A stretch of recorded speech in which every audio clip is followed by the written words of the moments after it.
సోదరులు, మరి ఈరోజు తెలంగాణలో బహుజన వర్గాలకు న్యాయం జరగాలని, రాజ్యాంగబద్ధంగా వాళ్లకు రావాల్సిన వాటా రావాలని, మరి ముఖ్యంగా స్థానిక సంస్థల్లో బీసీలకు వాటా పెంచాలని పోరాటం చేస్తున్న మిత్రుడు రాజారాం యాదవ్ గారికి, మరి వేదిక మీద ఉన్న మా మార్గదర్శి స్ఫూర్తి ప్రదాత ఎంపీ కృష్ణన్న గారికి, అదేవిధంగా మరి వేదిక మీద ఉన్న అందరూ నాయకులకు, నాయకురాళ్లకు, వేదిక కింద ఉన్న నాయకులు, నాయకురాళ్లకు అందరికి కూడా, మీడియా మిత్రులందరూ కూడా హృదయపూర్వక జై భీమ్, జై ఫూలే.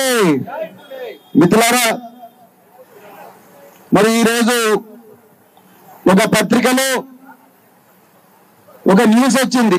మొన్న సోమాజిగూడలో ఇదే రాజారాం యాదవ్ గారి అధ్యక్షతన స్థానిక సంస్థల్లో కామారెడ్డి డిక్లరేషన్ లో చెప్పినట్టుగా 23% నుండి 42% రిజర్వేషన్ పెంచాలని సోమాజిగూడ ప్రెస్ క్లబ్ లో ఇదే కృష్ణన్న గారు ఇంకా చాలా మంది మేధావులు వచ్చి మాట్లాడిన తర్వాత ప్రభుత్వానికి కాక వగిలి మరి ఈ రోజు ఆగమేఘాల మీద ఓటర్ల లిస్టు ఆధారంగా మేము బీసీ జనగణన చేస్తామని అంటున్నారు. బహుశా భారతదేశ చరిత్రలోనే ఇది మొట్టమొదటిసారి అనుకుంటా. మళ్ళొకసారి కాంగ్రెస్ పార్టీ తన నిజ స్వరూపాన్ని బయటపెట్టిందని చెప్పడానికి నాకు ఏమాత్రం కూడా సంకోచం లేదు మిత్రులారా. నిజానికి ఈ దేశంలో బీసీల పరిస్థితి ఇంత ఘోరంగా ఉండడానికి కారకులు ఎవరు? ఒక్కసారి ఆలోచించాలి. మరి 1950 సంవత్సరంలో అమలులోకి వచ్చిన రాజ్యాంగంలో 46వ అధికరణం, దాని మీద ఒక వివాదం వచ్చినప్పుడు బాబాసాహెబ్ అంబేద్కర్ గారు 340వ అధికరణం తీసుకొచ్చి మరి బీసీ కమిషన్ ఏర్పాటు చేయడం జరిగింది. దాని తర్వాత విధి లేక జవహర్లాల్ నెహ్రూ గారు ఆనాడు కాకా కలేల్కర్ కమిషన్ పెడితే అది చెదలు బట్టి బూజు పట్టే పరిస్థితి వచ్చేదాకా తీసుకొచ్చింది ఏ పార్టీ? కాంగ్రెస్ పార్టీ. మీరు గుర్తుపెట్టుకోవాలి మిత్రులారా. ఈ దేశాన్ని గత 52 సంవత్సరాలుగా పరిపాలిస్తున్న ఈ పార్టీ ఒక్క రోజు కూడా బీసీ జనాభా గణన చేయాలనే ఆలోచన రాలేదు. అదేవిధంగా 1977లో మళ్ళొకసారి గొప్ప విప్లవం వచ్చి బీసీలకు న్యాయం జరగాలని పోరాటం చేసినప్పుడు తద్వారా వచ్చిన మండల్ కమిషన్ మళ్ళీ బూజు పట్టిపోయింది. 1990లో ఆనాడు కాంశీరామ్ గారు, శరద్ యాదవ్ గారు మరెందరో నేతలు పోరాడి మండల్ కమిషన్ మరి అమలు చేయిస్తే ఆనాడు కాంగ్రెస్ పార్టీ నాయకులైన దివంగత రాజీవ్ గాంధీ గారు ఏమన్నారు? ఇది ఒక రాజకీయ కుట్ర, అందుకొరకు మేము దీన్ని వ్యతిరేకిస్తున్నామని చెప్పడం జరిగింది. దేశం విధ్వంసం అవుతుందని ఆయన చెప్పడం జరిగింది. ఆనాడు బీజేపీ ప్రభుత్వం కూడా మరి ఇది ఇట్లా చేస్తే మేము ఒప్పుకోము అని చెప్పి ఆనాడు విపి సింగ్ ప్రభుత్వానికి మద్దతు కూడా ఉపసంహరించిన చరిత్ర మరి ఆనాడు ఉన్నది. మీకు ఇంకొక విషయం చెప్పాలి. 1992లో మండల్ కమిషన్ వచ్చిన తర్వాత కేవలం ఉద్యోగాల్లో మాత్రమే మండల్ కమిషన్ అమలు చేసింది మిత్రులారా. 1995లో నేను ఐపీఎస్ లో చేరినప్పుడు మొట్టమొదటిసారిగా కేంద్ర ప్రభుత్వ ఉద్యోగాలలో బీసీ సోదరులు రిజర్వేషన్ తో వచ్చిండ్రు. 1947లో స్వాతంత్రం వస్తే 1995లోనే బీసీ సోదరులకు మరి కేంద్ర ప్రభుత్వ ఉద్యోగాల్లో రిజర్వేషన్ వచ్చింది. ఇంకొక విషయం కూడా చెప్పాలి మీకు. విద్యా సంస్థల్లో, కేంద్ర విద్యా సంస్థల్లో బీసీలకు రిజర్వేషన్ ఎప్పుడు వచ్చిందో తెలుసా? 2008వ సంవత్సరంలో వచ్చింది. ఒక్కసారి ఆలోచించండి. ఎప్పుడు 1947 కాకా కలేల్కర్ కమిషన్, 1953 మండల్ కమిషన్, 1978 అది అమల్లోకి వచ్చింది. 1990 బీసీలకు కేంద్ర విద్యా సంస్థల్లో రిజర్వేషన్ వచ్చింది. 2008 అది కూడా పోరాటం చేస్తే. ఇలా నేను ఇంతకుముందు అన్న నరసింహన్నతో అన్న ఈ ఇందిరా పార్క్ లో ఎవరన్నా ఆధిపత్య వర్గాల వాళ్ళు ధర్నాలు చేస్తారా? ఇందిరా పార్క్ పుట్టినప్పటి నుంచి ఇప్పటి వరకు ఆధిపత్య వర్గాలకు చెందిన వాళ్ళు తరతరాలుగా సంపద వాళ్ళే అనుభవిస్తున్న వాళ్ళు ఒక్కరోజున వచ్చి ఇక్కడ ధర్నాలు చేస్తారా? చేయరు. ఈ సమాజంలో 99% ఉన్న మనము ప్రతిరోజు కూడా ధర్నాలే చేస్తా ఉన్నాం. ఇక్కడున్న ఎవరిని అడిగినా కూడా వాళ్ళు బహుజన వర్గాలకు చెందిన వాళ్ళే ఉంటారు. నేను పోలీస్ ఆఫీసర్ గా చెంచల్గూడ జైలుకు పోయినా, చెర్లపల్లి జైలుకు పోయి సూపరింటెండెంట్లను అడిగిన, అయ్యా ఇందులో ఉండే ఖైదీలందరూ ఏ వర్గాలకు చెందిన వాళ్ళు సార్? వీళ్ళందరూ మీకేమైనా ఈ ప్రశ్న ఎందుకు అడుగుతున్నారు?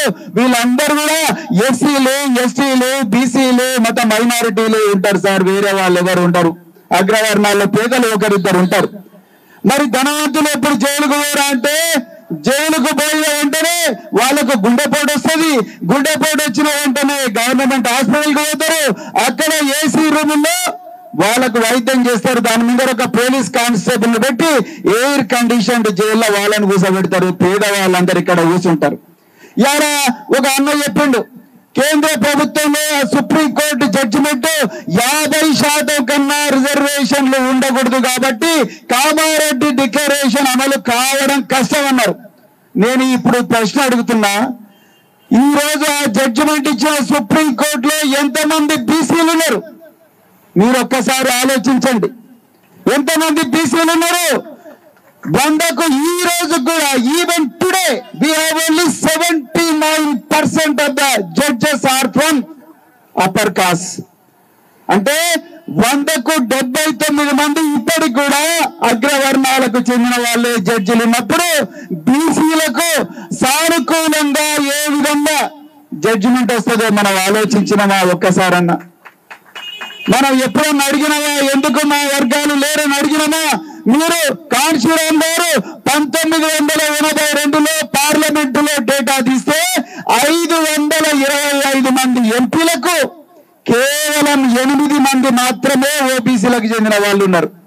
మీరు ఒక్కసారి ఆలోచించండి, 525 మంది ఎంపీలకు కేవలం 8 మందే ఓబీసీ వర్గాలకు చెందిన వాళ్ళు ఉన్నారంటే ఈ ఆధిపత్య వర్గాలు ఈ సమాజంలో 52% ఉన్న బీసీలు ఈ అధికార యంత్రాంగాల్లో ఉండాలని కోరుకోవడం లేదు అనేది చాలా క్లియర్ గా అర్థమవుతున్నది.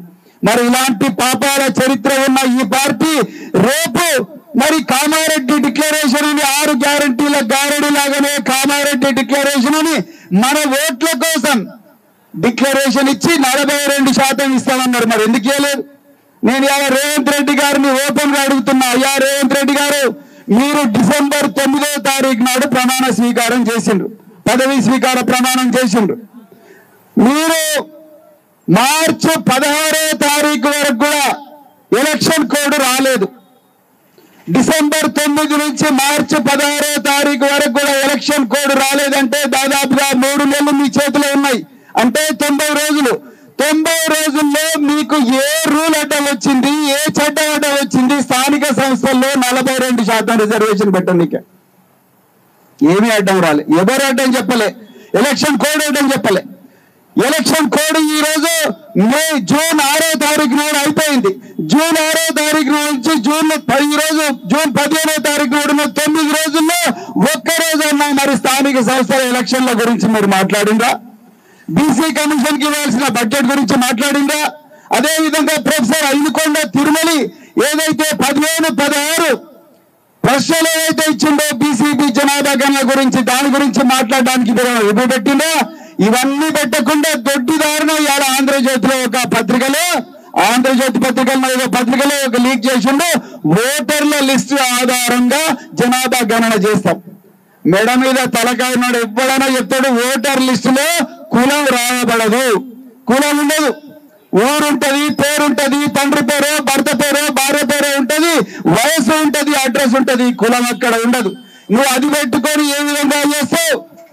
ఒక్కసారి అలా తెలంగాణ ప్రభుత్వం దీనికి ఆన్సర్ చెప్పాలంటే దీన్ని బట్టి అర్థమవుతున్నది ఏంటంటే దొడ్డిదారుల సమయం లేదు. సుప్రీంకోర్టు ఒప్పుకోదని మళ్ళీ సాకులు చెప్పి మళ్ళీ స్థానిక సంస్థల ఎలక్షన్లు జరిపి కుట్ర చేస్తున్నారు. అందుకొరకే సోదరుడు రాజారాం యాదవ్ గారు ఇలా మరి ఎట్టి పరిస్థితుల్లో కూడా ఈ పోరాటం అనేది ఇందిరా పార్కే పరిమితం కాకూడదు. ఈ పోరాటం పోవాలి, జిల్లాలో పోవాలి, మండల స్థాయిలో కూడా ఈ పోరాటం జరిపి మన వర్గాల ప్రజలకు మన ఓటు చైతన్యం తీసుకురావాలి. తరతరాలుగా మనకు జరుగుతున్న అన్యాయం గురించి మాట్లాడాలి, సంపదలో మనకు భాగస్వామ్యం గురించి మాట్లాడాలి. మనం కూడా ఈ 6,000 పంచాయతీలు ఏవైతున్నాయో 6,000 పంచాయతీల్లో మనం కూడా సర్పంచ్ గా ఉండే అవకాశం గురించి కూడా మాట్లాడాల్సిన అవసరం ఉన్నది. అదే కామారెడ్డి డిక్లరేషన్ లో ఇదే సిద్ధరామయ్య గారి సాక్షిగా 42% బీసీలకు కాంట్రాక్ట్లు కూడా ఇస్తున్నారు. మీరు నేను ఓపెన్ గా ముఖ్యమంత్రి గారిని ఛాలెంజ్ చేస్తున్నా, ఇదే ఇండియా పార్క్ నుంచి మీరు అధికారం తీసుకొని ఈ రోజుకు 6 నెలలు అయింది. రేవంత్ రెడ్డి గారు ఎన్ని జీవోలు తీసిండ్రు ఈ కామారెడ్డి డిక్లరేషన్ అమలు చేయడానికి మీరు ప్రజల ముందర చెప్పాలి. కాంట్రాక్ట్లు ఇవ్వడానికి ఎన్ని జీవోలు తీసిండ్రు, బీసీ గురుకులాలకు ఎన్ని పక్కా భవనాలకు ఎన్ని నిధులు విడుదల చేసిండ్రు. అదే విధంగా వృత్తి బజార్లో ఉన్నారు, కుల వృత్తుల మీద ఆధారపడే బీసీ బిడ్డల కోసం వృత్తి బజార్లు ఉన్నారు. ఎన్ని వృత్తి బజార్లకు డబ్బులు రిలీజ్ చేసిండ్రు అవన్నీ కూడా మీరు చెప్పండి చూద్దాం. తెలంగాణ అమరవీరుల స్తూపం దగ్గరకు వచ్చి మీ దగ్గర ఆన్సర్ లేదు. దొంగల్లాగా మీ ఇళ్లలో వండుకున్నారు, చుట్టూ పోలీసులను పెట్టుకున్నారు. ప్రశ్నలు అడిగిన ప్రతి ఒక్కరిని కూడా అరెస్ట్ చేసి గోషామాల్ స్టేడియం కు, బొల్లారం పోలీస్ స్టేషన్ కు పంపించి భయభ్రాంతులు చేస్తున్నారు. ఇలా ఎక్కడ చూడు బీసీల మీద, బహుజనుల మీద, ఎస్సీ ఎస్టీ బీసీల మీద, మైనారిటీల మీద ఘోరంగా అత్యాచారాలు జరుగుతున్నాయి. స్టేట్ లో లా అండ్ ఆర్డర్ పూర్తిగా హీన స్థితికి పోయింది. నిన్న ఒక బీసీ బిడ్డ మీద అత్యాచారం జరిగింది సుల్తానాబాద్ లో. నిన్ననే ఓట్కూరు గ్రామంలో ఘోరంగా అందరూ చూస్తుండగానే మర్డర్ జరిగింది. ఇట్లా చెప్పుకుంటూ పోతే ఘోరమైన పరిస్థితి ఉన్నది. ఈ పరిస్థితి లోపల మనం ఈ సభ పెట్టుకుంటున్న మిత్రులారా, అందుకొరకే ఈ రోజు మరి గౌరీ శంకర్ గారు అన్నట్టుగా ఈ ఆనాడు తెలంగాణ కోసం ఏ విధంగా అయితే మిలియన్ మార్చ్ చేసినామో అదే విధంగా రాజ్యాంగబద్ధంగా మనకు సంక్రమించిన ఈ హక్కు ఏదైతే ఉందో ఆర్టికల్ 46 ప్రకారం, ఆర్టికల్ 340 ప్రకారం, అదే విధంగా ప్రాథమిక హక్కుల ప్రకారం మనకు మనం ఎంతో మనకంత వాటా కావాలి. ఇలా రిజర్వేషన్ అనేది ఒకటిస్తే ఇచ్చే పిచ్చం కాదు. దయచేసి గుర్తుపెట్టుకోండి, రాజ్యాంగం మనకిచ్చిన హక్కు. మనం 70 మంది ఉంటే 70 మంది బరాబర్ మనకి ఇవ్వాలి, 80 మంది ఉంటే 80 మంది ఇవ్వాలి. తమిళనాడులో ఎట్లా తీసుకున్నారు? తమిళనాడులో 69% రిజర్వేషన్ ఎట్లా తీసుకున్నారు? తీసుకోవడమే కాకుండా దాన్ని 90వ షెడ్యూల్ ఎట్లా పెట్టుకున్నారు? తెలంగాణలో 52% మంది నుండి కేవలం 27% మందికి ఎట్లా రిజర్వేషన్ ఇస్తున్నాం. మేము చిన్నగా ఉన్నప్పుడు 1986 సంవత్సరంలో కృష్ణన్న ఇక్కడే సాక్షి. 86-87 సంవత్సరాల నాటి ముఖ్యమంత్రి ఎన్టీ రామారావు గారు ఈ 23% నుంచి 44 చేస్తే ఆ రోజు రాష్ట్రాన్ని రాయల రాష్ట్రంగా మార్చింది ఎవరు? కాంగ్రెస్ పార్టీ. మిత్రులారా, మీరందరూ కూడా గుర్తుపెట్టుకోవాలి. అదే కాంగ్రెస్ పార్టీ హైకోర్టుకు పోయి బీసీల రిజర్వేషన్ మళ్ళీ 27% దాకా తీసుకొచ్చింది, 23% దాకా తీసుకొచ్చిన కాంగ్రెస్ పార్టీ ఎలా కామారెడ్డి డిక్లరేషన్ అమలు చేస్తాను మీరు నమ్ముతున్నారా?